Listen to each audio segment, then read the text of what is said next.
Actually, Michael, I'd love to hear you talk about that. Unlike most musicals, this starts with a monologue, not a song, and it has a lot of elements of a real dramatic play that make it different from a lot of musicals. Yes. What is typical of many other developmental processes that I've been through with musicals is that in many cases, the book writer will actually provide situation, and that situation will turn into song as the musical develops.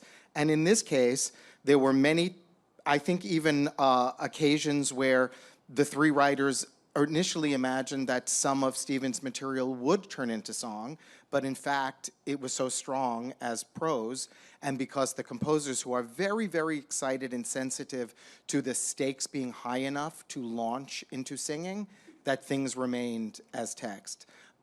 For instance, Before So Big, So Small was a fantastic song. It was actually a fantastic monologue. Wow. But it became very clear that that should be a sung moment.